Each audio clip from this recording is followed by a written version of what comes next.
Hi everybody, welcome back to my channel. Thank you so much for being here once again. I just came back from my trip to Colombia for business, and as I said in my last video, I was planning to, in this week, share with you a series of lessons learned while I've been working on a business trip.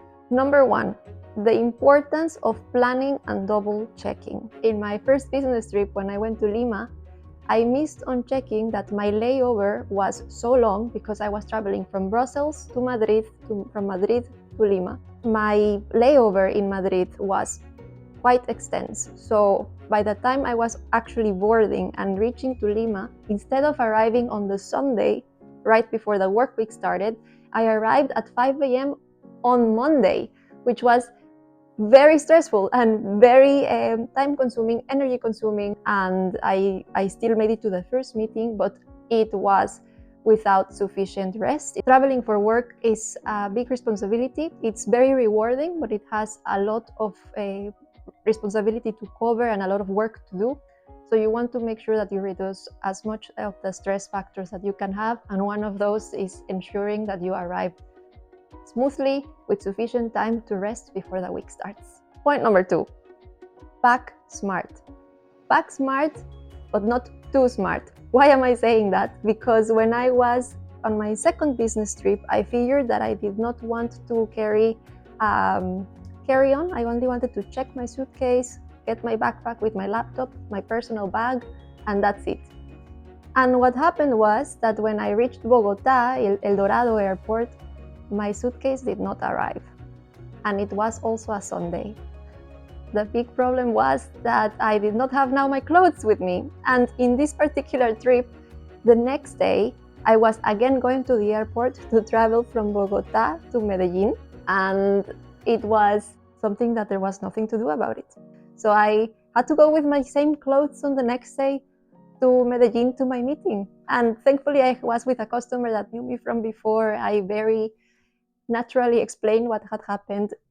There was no major issue with that, but all of this is to tell you that you of course want to pack smart. You make sure that you pack only what you need, but it's very important that you always bring a carry-on to just prevent that in case anything happens, you are still ready to start your work week. Number three, and this is to prepare your meetings. Now, of course, you're going to tell me, yes, Sophia, of course you have to prepare your meetings before you go on a business trip. True. The very first business trip I went to in Lima, I prepared my agenda very well. I brought per meeting, per company, per day, exactly what were the discussion points, what were the projects to take forward, what were the discussions that were pending to conclude, etc. And I had them on paper to discuss on spot. Great. But if I had shared the discussion points with each of the customers before the trip so that they would know and they would be prepared, then the meetings would have been more productive. This is something that I learned on my first business trip and that then I implemented on my second business trip, and it made a huge difference. They also came to the meeting prepared, so the meetings were more interesting, they were more juicy, there were more things to discuss. Other challenges or discussion points arise of having been prepared beforehand. So it's super important, guys. When you go on a business trip, you make sure you prepare your agenda, you bring it with you, but you prepare it with sufficient time ahead that you even send it to all of the people you're going to meet also beforehand, because with that you will ensure that you have a super more productive and successful trip. Number four, prepare your giveaways. For example, here from the Netherlands, my bosses have allowed me to bring as gifts different things. I'll give you some examples. We've given them like decoration bikes that say their company name, which is really cool, so they can have them in their offices. We've brought mugs, we've brought jackets, we've brought binders, brochures. Binders and brochures are more like a commercial tool, but they're also worth it because then you leave them printed for people to take them. Especially if you go and meet with product managers like I do, this is really useful. So yes, don't underestimate the power of wrapping up a meeting with a small gift. Everybody likes gifts, and in the corporate world it's also applicable.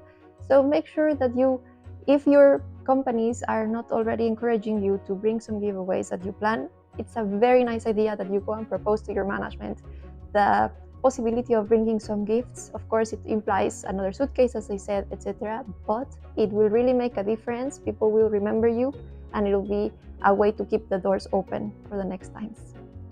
Number 5, stay connected. There is no way that you are on the other side of the world, or no matter how far, but that you are not in your usual hometown or place where you live, and that you are not able to communicate. So, on arrival to the airport of destination, you should yes get a SIM card. Why am I saying that? First, I will give you a heads up. SIM cards will always be more expensive in the airport. They know you're coming from abroad, they know that your phone is not working, and you are what I call a captive market.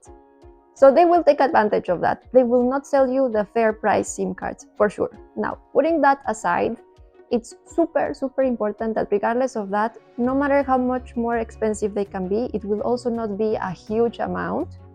And whatever that amount is, it's not more important than your safety, and it is not more important than your capacity of being communicated at all times. Period. That's it. While you're waiting for your suitcase, you might as well go and check that. Get your SIM card, let them install them on your phone. Of course, just keep an eye on the process. Make sure you keep your original SIM card for when you go back. But be sure that you leave the airport staying connected and staying communicated. It will give you a big sense of safety. It will allow you to communicate with your company that you have arrived, back home to family members to let know that you also arrived, and in general, for whatever you need, you will have a phone available. Number 6, stay productive and make use of your downtime. The truth is that when you are also on a business trip, although you're working outside of the office, back in the office, things are still running. Emails are still coming, discussions are being held, meetings are happening. Of course, if you're on a business trip, you will not be able to make yourself present in the office 100%. This is for sure. But it's very important that no matter what, you do the effort to at least 1 hour per day, you sit down and connect to check on your emails, even if maybe the day had been a bit long, even if you are on the other side of the world and you're not in the same time zone. It doesn't matter. Why? Because the truth is about business trips that part of what they implicate is that work piles up. You are working outside the office while the office is still running, nothing stops there.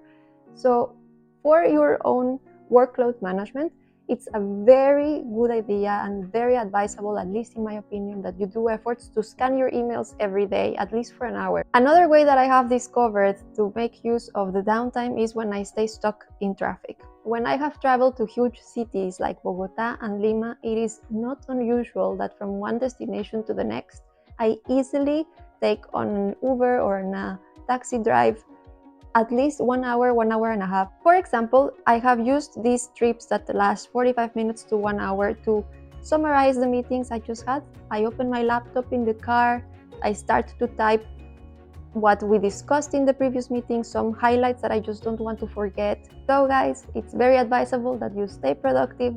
Make sure that you at least scan your emails every night before the next day comes so that you are managing your workload, and also make use of your downtime so that you make the best out of the time while you are on a business trip.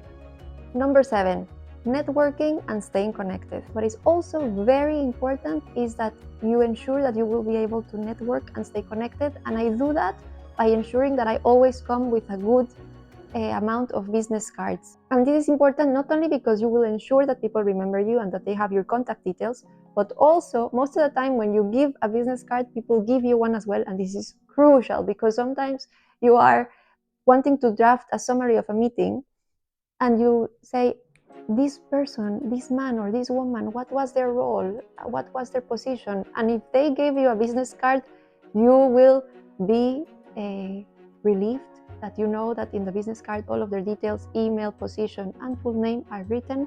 So then again, ensure you're networking by bringing business cards. Last but not least, I have point number 8, and this is a very important one and one of my most recent lessons learned, and that is that business trips are exhausting, so you have to make sure that you make time for yourself.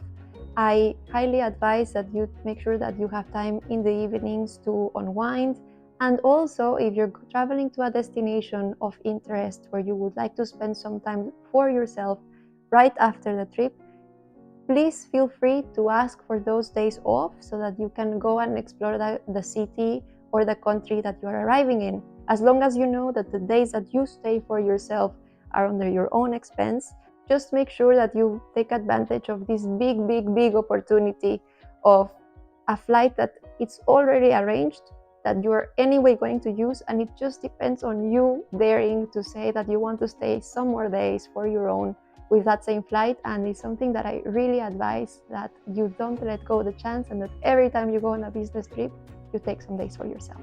And that's it for today, guys. 8 lessons learned and advices that I wish I had known before my very first business trip. Next week, I will share with you some clips of actually me in my business trips. I have clips from several of them. I hope you found this information useful. Really, I am here to share only experiences that help you grow, that help you get over the learning curve of working, living, and studying abroad.